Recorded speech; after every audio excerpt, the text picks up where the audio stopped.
China sends a top envoy to the EU, Russia, and Ukraine. Eager to position itself as a peace broker in the Russia-Ukraine conflict, China's Li Hui sets off on a multi-day tour. Details of his itinerary and exact aims are scarce, but how much can China and its friendship with Russia really contribute to a peaceful settlement? I'm Andrea Sankian. Today's newsmaker is China's peace efforts.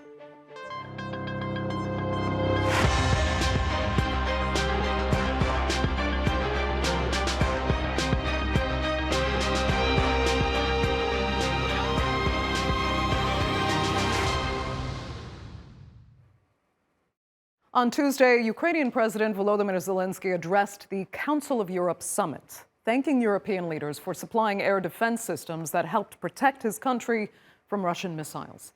It came just hours after Russia launched an intense airstrike on the capital using a combination of drones and both ballistic and cruise missiles. Zelensky was speaking to European leaders in Iceland during the first summit in 18 years of the 46-nation Council of Europe. The meeting centered on fully backing member state Ukraine and condemning Russia, which was expelled from the organization for attacking its neighbor. A year ago, we were not able to shoot down most of the terrorist missiles, especially ballistic ones. And I'm asking one thing now. If we are able to do this, is there anything we can't do when we are united and determined to protect lives?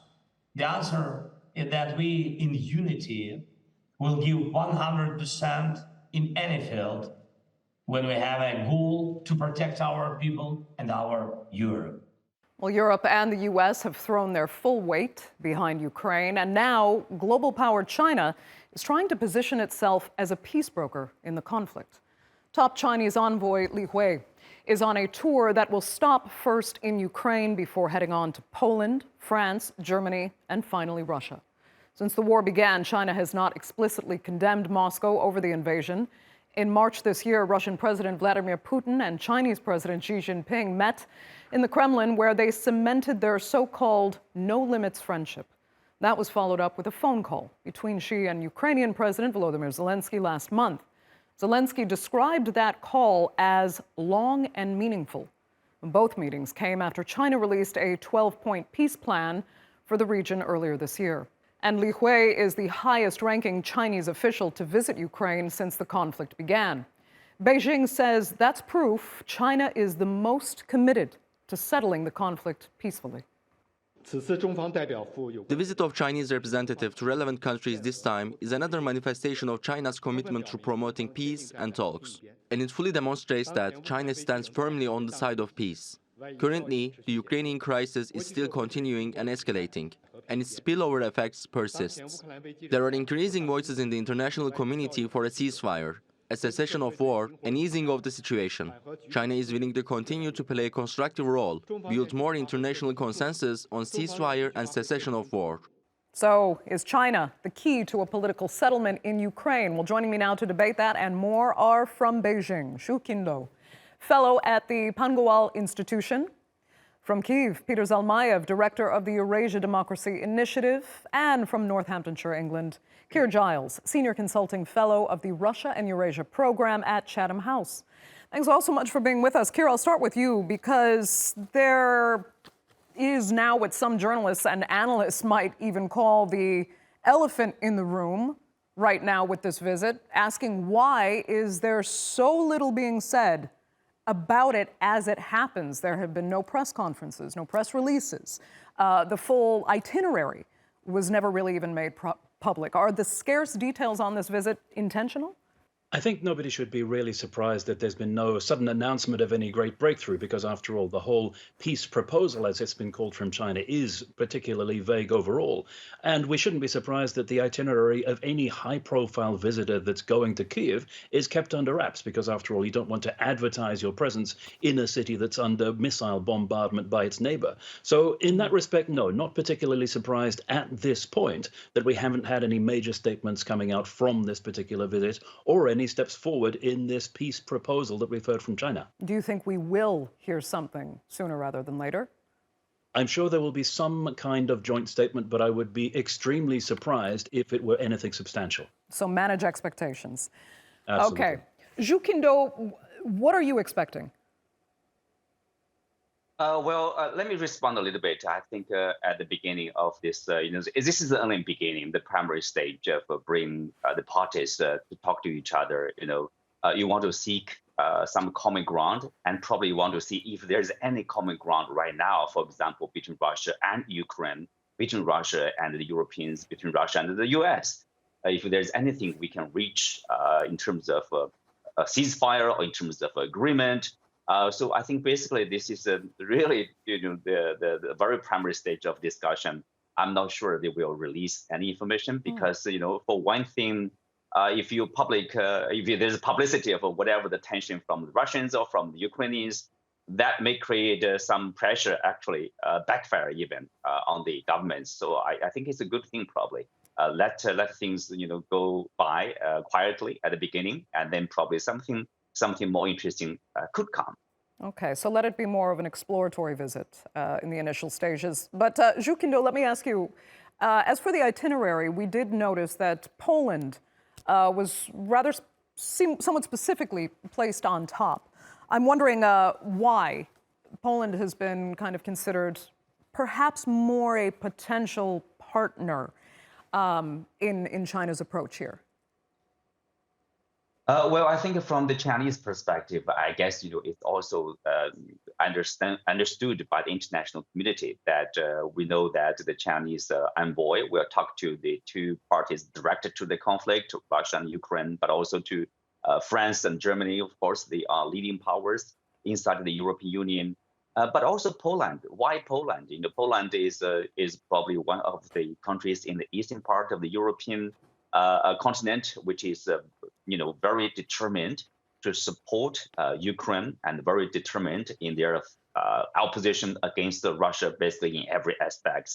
And probably if they talk directly to the Polish government and to see if there's anything we can do to stop this conflict, probably at least to show some respect and then seek their opinions, probably that will help to persuade the Ukrainians too.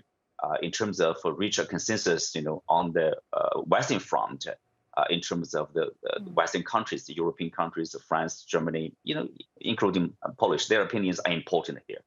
Okay, Peter Zalmayev, you seem very skeptical about China's role in any of this. Why?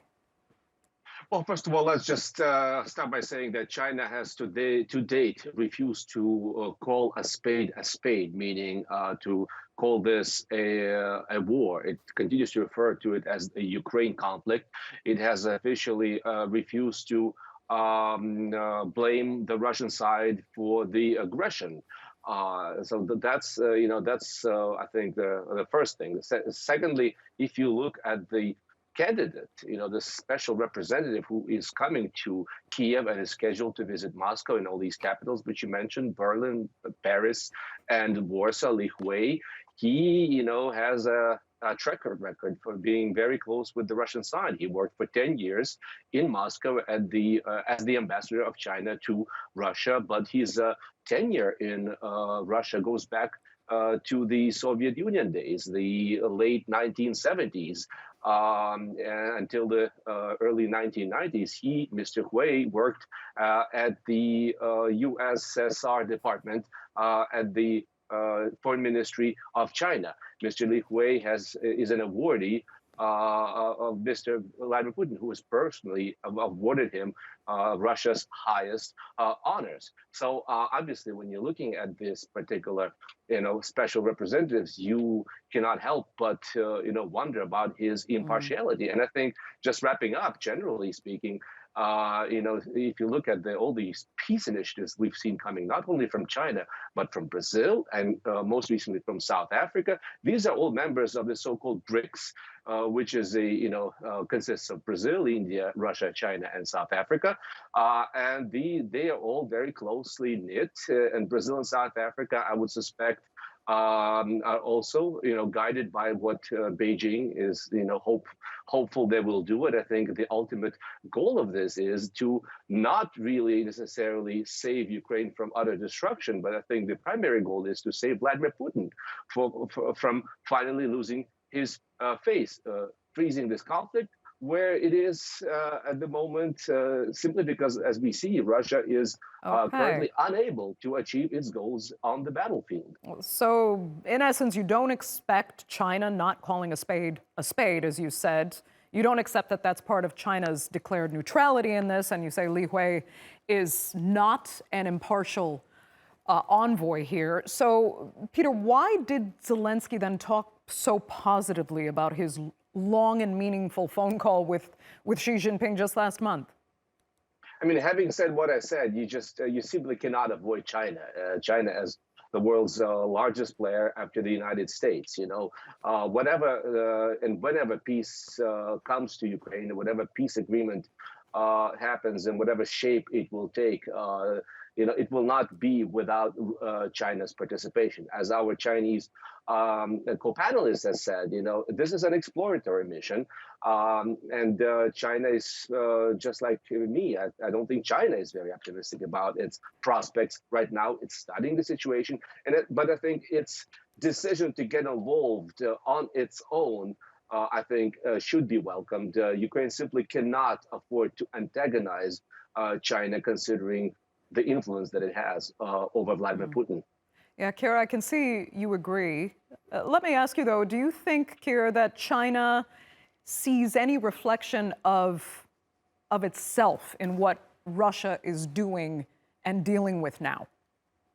That is one of the other reasons for the skepticism that Peter was just outlining, the fact that China is not a disinterested party for the outcome of this conflict.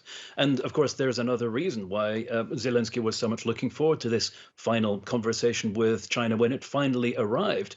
China and Ukraine have a bilateral treaty arrangement under which China should actually be supporting Ukraine at this point against external aggression. And it's the texts of those agreements that lead to more skepticism. So, for example, the position paper put out by China on the conflict, what's widely been described as a peace plan, starts off with saying that territorial integrity and sovereignty must be respected. If China truly believed that, they would by now have roundly condemned Russia's assault on Ukraine. And that's the reason for cynicism about this idea of finding a consensus, finding a negotiated settlement, because how can you find a consensus between one country that has set out to wage a genocidal war of colonial reconquest and another that is simply trying to survive? That's the reason for this suspicion that actually it's a search for a negotiated settlement which saves Russia's skin, which leaves it in control of parts of Ukrainian territory and saves it from a crushing defeat. Qinduo, what do you make of that? Well, let me respond a little bit. First of all, about Ambassador Li Hui. I understand. Peter said that his career is closely related to Russia, but that probably makes him a better choice. Why he was chosen by the Chinese government as a special envoy? Because if you want to negotiate with different parties, you are expected to be familiar with the situation. For example, you need to understand what the Russians think and what the Russians expect out of the crisis, and what kind of ending probably they would seem to be acceptable to Moscow. I think that's it's not exactly a disadvantage, probably an advantage for him to be the special envoy. And similarly, I understand the people's suspicion, whether China can be truly neutral in this conflict. Whether China, because China hasn't condemned the Russian, behavior here, for example, aggression, people would say. The thing is, you can say so, without a close relationship, between China and Russia, or without China's neutral position, or without China previously, I would say still very good relationship with Ukraine.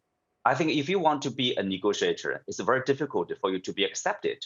For example, can we accept the United States as a mediator? No.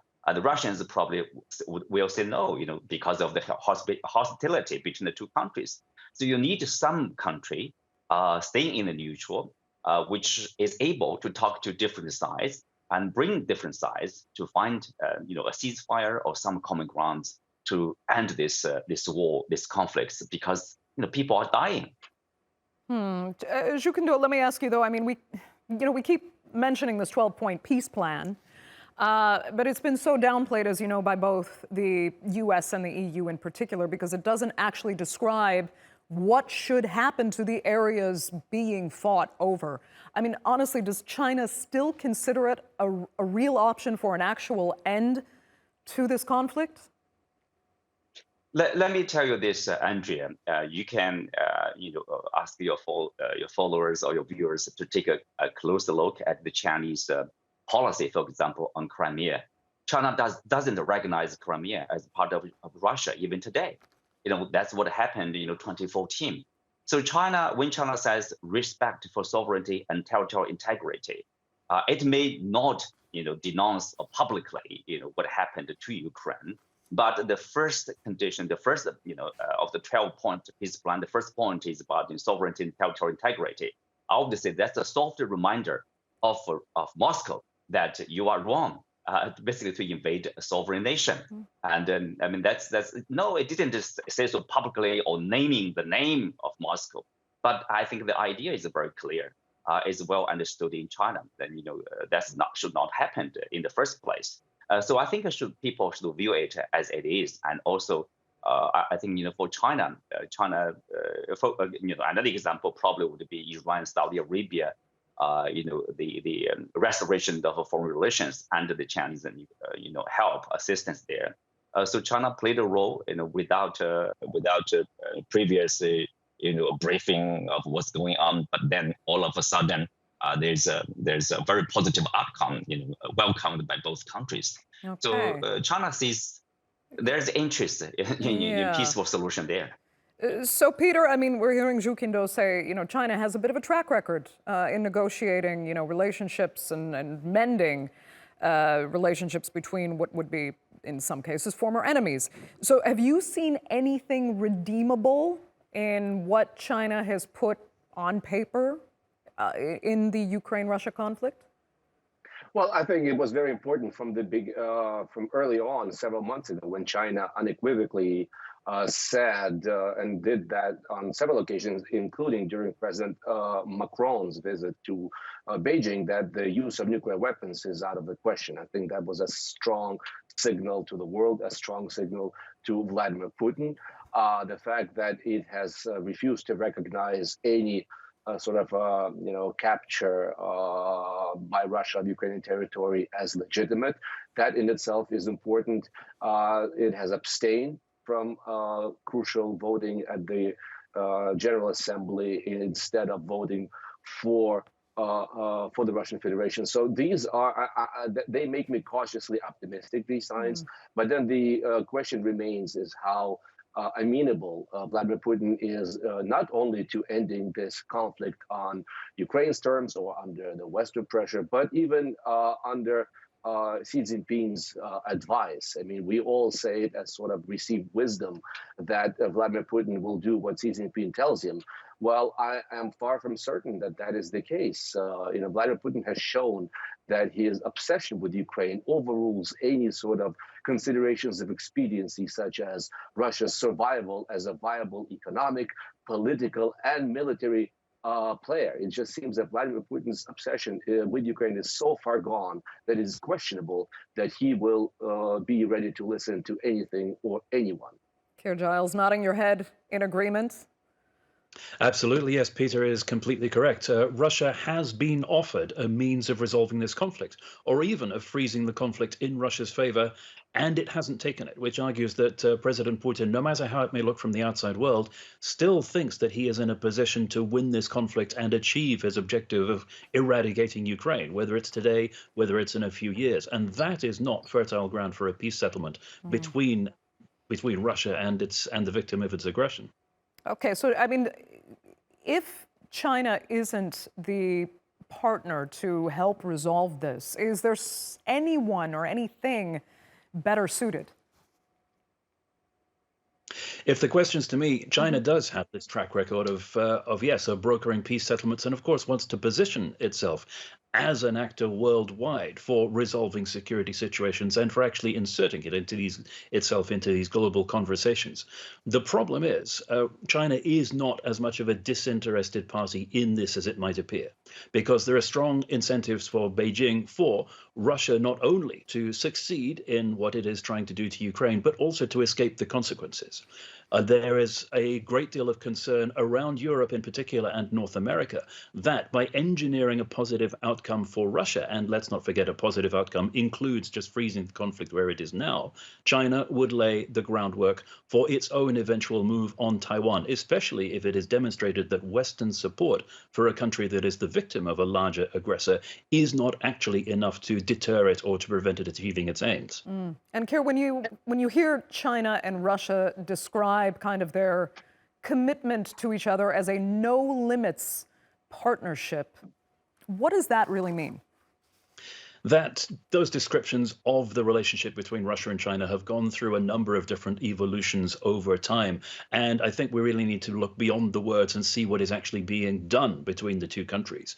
We do think that China had every reason to be really quite annoyed at President Putin after there was the promise of a short victorious war to resolve the situation with Ukraine and bring it back under Russia's control. But instead of the war being over in 3 days, here it is dragging on for more than a year with enormous destabilizing consequences for the global economy and for international relations, which will not be to China's taste.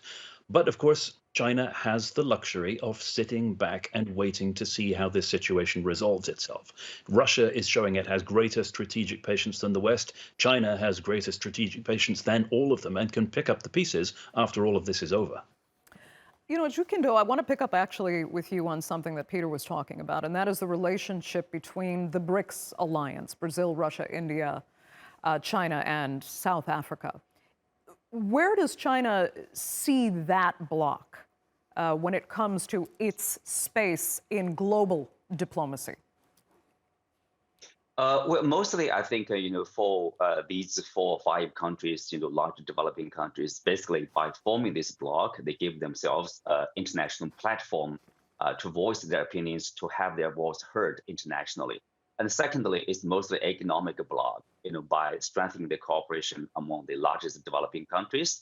There's a lot of potential. Basically, it provides opportunities for leaders to meet each other and for more cooperation. And also, they have a common interest in this world order. For example, the world order is mostly dominated by the Western countries, the US and the European nations. That's a fact. That's a reality. And they want to speak up and they want to speak for their interests in a united voice that's more powerful. So that's it, basically. I don't think it's a political bloc vying for influence for the developing countries or in whatever form. And also, let me respond a little bit about China's interest in this Ukraine crisis, for example. People would say sometimes, if Russia is defeated, China will take advantage of a weakened Russia. So China will benefit from a weakened Russia. And then people would say, China would like to see Russia winning the war. And people say, China will benefit from Russia winning the war. Whatever way people say, China will benefit from this situation. But if you listen to the Chinese carefully, I mean, China, with the Belt and Road Initiative, China is genuinely working, looking for more cooperation with not only Russia, but also Ukraine. China invested hugely in Ukraine and the Belt and Road Initiative. That was all gone because of the war. Can you say China is happy to see that? And the Chinese students and the workers in Ukraine were not evacuated until the last minute when the war started. Do you think Beijing is happy to see that? Of course not. And because of the Ukraine crisis, the European Union is distancing itself from China. The relationship is being affected. Do you think Beijing is happy to see that? No, of course not. Beijing would love to see more cooperation because China is an economic power. China is not to replace the US, but China does seek to protect its interests by working with more countries, probably besides the US, because the US is trying to isolate China. It's an interesting position, actually. I mean, to say that really no position for China in this is a clear win for China entirely. Peter, we just have about a minute left, so I just wanted to give you some time for your final thoughts. Well, my final thoughts was I just wanted to add to what I said before, the fact that China has so far refused to provide Russia with military assistance that it has sought. Once again, this is, I think, very encouraging, and that also explains why Ukraine is so careful not to antagonize China, because its entry on the side of Russia will probably mean finally World War III that we've been warned about. So, and I also hope that our Chinese speaker is correct to say that China does not benefit from the continuation of this war, and I can only express hope that wisdom will prevail before the end of the year, and this bloodshed is effectively ended, and ended without creating a precedent that a land grab is what you get rewarded with for your aggression. Peter, that will have to be the final word. I'd like to thank sincerely all three of my panelists so much for being with us on this edition of The Newsmakers, and our viewers, of course, for joining us as well. Remember, you can follow us on Twitter, and do be sure to subscribe to our YouTube channel. I'm Andrea Sankey. We will see you next time.